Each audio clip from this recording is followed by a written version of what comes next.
Cindy, it's great to have you. What's your question that we can help you with today?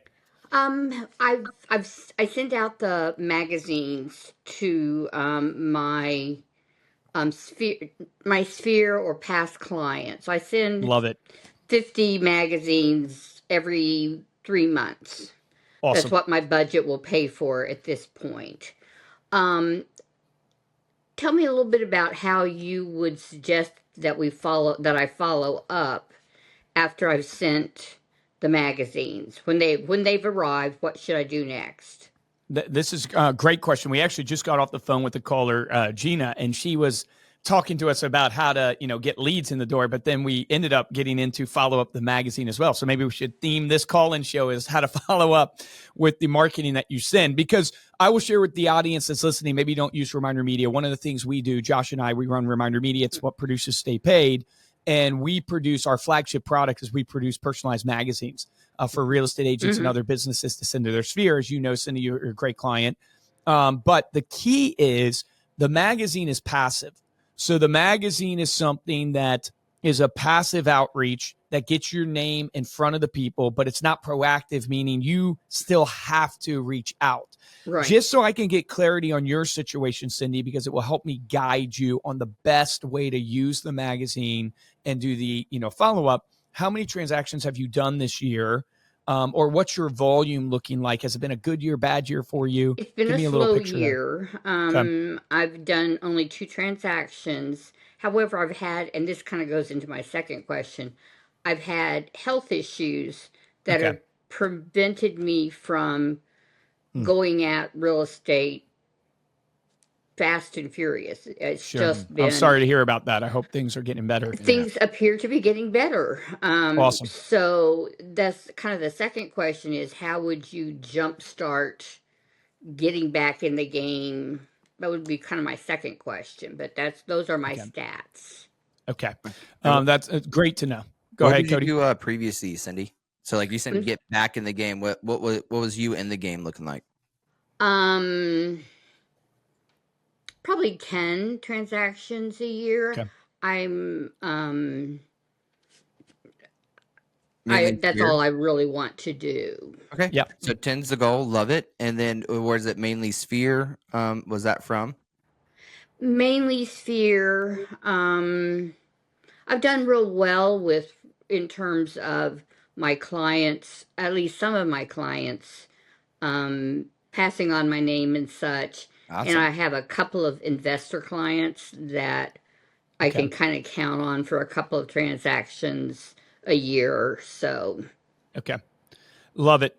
So let me give you kind of my learnings over the years. So when we created the magazine, it was really to fill that gap called the loyalty gap with Inside Business, where Mm-hmm. people, they use their real estate agent, they say they'll use it again. And it's really like the stats are alarming. 90% say they will. It's like Sure. 11% actually 11% do. Yeah. That's why we created the product. But then what we realized real quickly, and this came from Cody, when you and Steven, started Acre Brothers, and the growth that you guys have had, it's really taught us the difference between, okay, you can have a great marketing product, but it really comes down to how you use it in implementation. 100%. So the obvious way is send it to your sphere to stay top of mind. But it led us to realizing, wow, the main use case for this is using it as your reason to call the sphere. Mm-hmm. And then from there, that led us to the scripts of, okay, well, how do you actually call the people who you're sending the magazine to? And I'll frame up for you a way. I'll give you an example, kind of role play it with you of how you can call, but I really want you to catch the key components you're looking to do. So if I sent you the magazine, Cindy, I would simply call you up and go, hey, Cindy, it's Luke. Hey, was thinking about you today. And reason why I wanted to reach out. You popped into my mind. I just got my latest magazine of Good to Be Home. And it reminded me, hey, I'm sending it to you as a gift. I try to send it to all my best relationships. I consider you, Cindy, to be one of my best relationships. And just want to check in. I hope you're enjoying it. I really would love to get your opinion because I try to put it together and put recipes in it and things like that I think people would love. But how's life been going, Cindy? I know it's been a couple months since we talked. How's life been going? And that would be my opening. Oh, I love it. You're going to role play with me then. No. Awesome. No. But that would be my opening. And the key takeaway, and this just doesn't apply to the magazine, right? It applies to your outreach to sphere, no matter what you're calling on.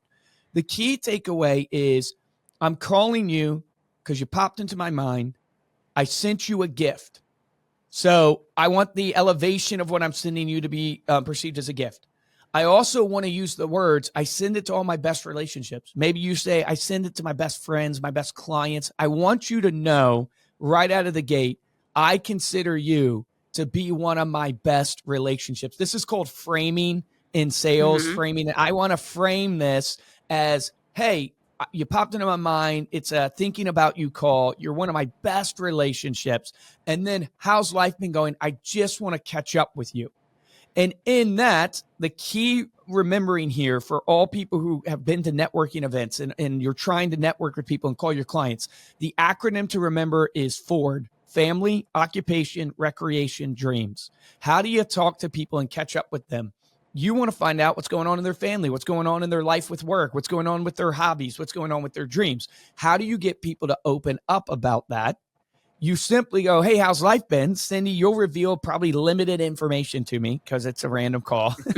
So then I go, oh, man, that's great. Yeah, the other day, my wife, Megan, we were taking Evelyn and William to church, and I had to go early for praise team practice. And my wife texted me when I'm at praise team, and she said, I just was getting in the car and William peed all over himself. So it's like, that's where we're at in life right now, is the potty training years. So what happens there? I'm revealing about my life to you.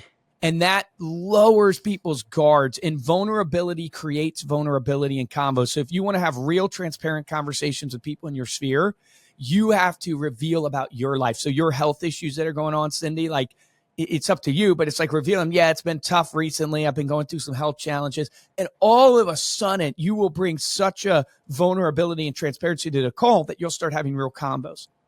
So after that, then let's role play. How do you get to the referral ask? How do you get to the asking for business? Because you ultimately were hoping they'll use you. So what I always do is, depending on the client or the person, I would go, hey, Cindy, how's work been going for you?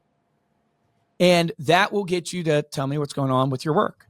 Or if it's, your spouse that's working or whatever, how's, work been going for that person?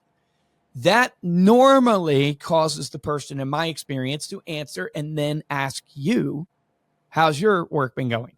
So it's reciprocal. And that gives you a perfect opportunity to transition into the ask. If you ask, how's work been going for you? And they don't ask you how work's been going for you, that's okay. You can still transition and go, man, I'm so glad to hear that. Yeah. And on my side of the business, it's been kind of an interesting market. You don't want to say good or bad. You always want to use the word interesting. Right. It's been kind of an interesting market. And then you move into, in fact, it's so funny. I have such a lofty goal for my business this year. I would love to help 15 families, or in your case, 10 families this year. That's my goal. I have a lofty goal. I want to help 10 families buy or sell or find their dream home. I don't actually, in fact, Cindy, if I could work with 10 of you, it would be amazing. But do you know anybody? Maybe they're not looking to buy or sell right now, but I would love to, any of your friends and family, I would love to help them out, be a resource to them. You know this, like my business is all relationships. So if you ever know anybody that you could introduce me to, maybe I'd love to send them my magazine. I just love to meet new people. That's my business. Anybody coming to your mind now, Cindy, that you could introduce me to? You have any friends or anything like that I could help? Because I really want to hit this goal of 10. Not right now. No problem at all. Well, hey, if you think of anybody, just remember, I want to be your person. And it doesn't matter if they're looking to buy today or in 5 years. My goal is, to be there for them when they need it. The key here now, Cindy, is that one, you've planted a seed. That's the most important. But ultimately, is you want to share with people your goal, what you're trying to accomplish. Here's why. It's better to give than receive. People want to be able to give. People want to be able to help you out. People want to be a part of your journey. We interviewed a top producing real estate agent in North Carolina, Taylor Hunt, I believe was her name, does 100 deals a year by herself, solo producer. And one of the main things she shared with us that she does is she lets all of her clients know about her goal every year. And she updates them consistently throughout her phone calls and her social media posts, so much so that her clients, when they close a deal with her, they'll go, what number were we towards your goal? What number were we? We have applied this same methodology to when we, Reminder Media, go out to real estate conferences and we're selling at the trade show booth. We Sure. actually tell the people that we're pulling in, we'll be like, hey, Cindy, our goal at this conference, we want to help 60 agents. You would be number 5 for us if you sign up. And people respond to that because they want to be a part of what you're doing. So much so that we'll have agents come back to us the next day at the trade show and go, hey, where are you at towards your 100? Where are you at towards your 60? And they'll help bring people over. So you're tapping into the same psychology. It's not the end all be all, but you're trying to help them go, hey, I would love your help. And I always compare this, like if you post on Facebook about your goal, it's kind of like the weight loss journey. People always cheer you on when you post, I lost 10 pounds or I'm trying to lose 30 pounds. They always turn you on. It's the same in business. So I would summarize this of going, Cindy, I would call your clients, check in on them, catch up on life, use the magazine as your non-salesy reason to call. Then share with them what your goal is. Got a lofty goal. I would love to work with people like you, elevate them, let them know, do you know anybody that is looking to buy, sell, or invest this year? And now here's the key takeaway. Don't just ask and then wait, because most people are going to go, I don't know anybody right now. And they're going to say no right then. Say, they don't have to be looking right exactly now, but I just want to build relationships with people. So that eliminates the pressure of they don't have to be looking exactly right now to buy, sell, or invest. And then that then allows to eliminating the pressure. And then if they have somebody, great. If they don't, great. Because guess what? 3 months from now, they're going to be getting another magazine from you. And guess what? 3 months from now, you're going to be checking in and seeing how they're doing. And you're just going to be watering that seed. Every time you check in, you're reminding them of who you are and you're reminding them of what your ask was. And over time, what you'll find is it will build up so much value and pressure that people will want to give you those referrals. So that would be the tactical way I would follow up to the magazine and ask.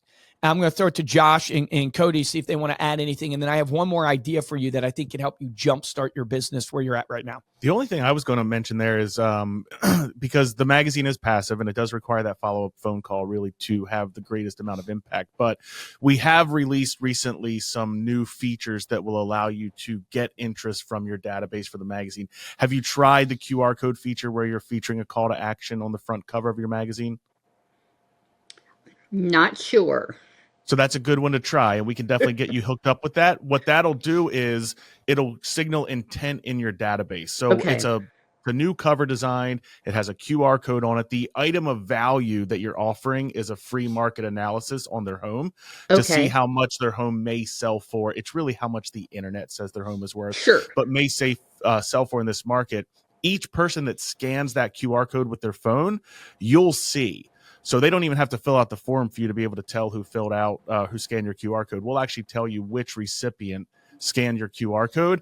And then that gives you, number one, it's a more proactive way of getting interest. And then number two, it gives you, like Luke is saying, you have that reason for following up. If you don't know where they're at, it's just general checking in. If you saw that they scanned that QR code, you have a very specific reason to show up, give them a phone call, and you will have their market analysis available for them whenever you make that phone call, delivering that item of value for them. Okay, that sounds great. Yep, love it. And in full agreement. The only thing I add to Luke's script is I'm big on the terminology, the word adding value. So when I send the magazine, it's to add value. Is there anyone, when I'm going for the pitch at the end, hey, is there anyone else that you know that I could add value to, like I have with you and that we've done together, that could just use some, no value added to their life? So I like using that. So, recently I had a client, she went FSBO first. I was like, hey, can I add value to you and hold an open house for free? And then she's like, yes, of course. And then we ended up meeting and signing. And I was like, I always look just to add value. She's like, you won't believe this, but you've already had value to me. I had a magazine on my counter and I picked it up, was reading it, and then noticed you were on the cover. And I didn't even know you were sending me those. And it was such an add value for me. So like, I like to program that. That's amazing. When they think of my name, they think of like, oh, Cody likes to add value. So I just like try to, whatever your key term, like I know Luke used relationships. Like I'm a relational person. Whatever is your thing, Cindy. And that, like, what's personal to you? My personal thing is I want to be an add value person, that when people think of me, that's what they think of. So whatever you've done with your clients, because obviously you've been in the business for years, doing 10 deals, what has been that thing, and use that. Be personal. Like, this is about you. It's about your relationship with your clients. So whatever that thing is about you, use that as the authentic piece of what you do. Love it. Okay. So Cindy, I would encourage you, like the action item for you is really call all of the people that you send the magazine to. Right. We'll hook you up afterwards to make sure you get the QR code feature that Josh is talking about, as well as the likely to move algorithm. Mm-hmm. And then here's some a couple rapid fire ideas for you to get you jump started. So one idea is client events are massive right Mm-hmm. now. So if you have the ability, I would think about having a client event and invite every single person that you know, your sphere, advertise it on Facebook, because the majority of people won't show up. But you will touch everybody with a value add, and you'll be able to then network, really kind of inspire your sphere network by inviting them to a client event. So that'd be one idea. Second idea would be partnerships. So lenders, title companies, insurance companies, home security, financial advisors. Here's a really good one for you. Elder care attorneys. I would look at all those in your area, whatever location you're at, and go, give me all the elder care attorneys. Go to Google, go to, ChatGPT, Sure. and go, give me all the elder care attorneys, and try to introduce yourself to them, because partnerships are such a powerful way to get your brand out there Mm-hmm. and jumpstart you in that kind of business community and the things that are happening. And then last but not least, they call it the silver tsunami.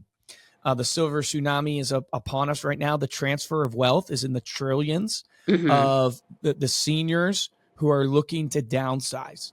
Mm-hmm. And I have an agent, Brian Quigley. He has just dominated the space in Bluebell, Pennsylvania. He does 39 deals closed last year just from referrals from elder care attorneys, assisted living facilities.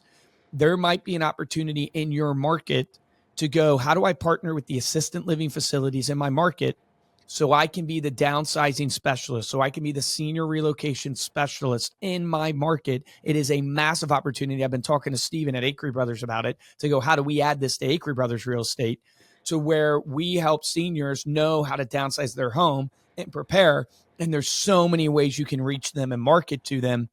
And that's where the wealth is right now. They have the homes. They're looking to transition, whether it's into a 55 plus community, assisted living facility, and they need guidance. And oftentimes they want to work with a professional, someone who has been in the industry, someone who has your experience. So I would just throw those three ideas: client events, partnerships at the local level with lenders, mortgage companies. And then last, look into the silver tsunami. Look into that and see, hey, that's what they're calling it out there. But look into it, because I think there's a huge opportunity there. That's funny you should say that. In my previous life from real estate, I was a marketing director of senior living communities. Oh my goodness, this is destiny. Take that as a God thing, Cindy. Yes. That's where you're supposed to go. But yeah, seriously, like that, I would look already have into it. I'm connections. encouraging people. Yep. Go back to that.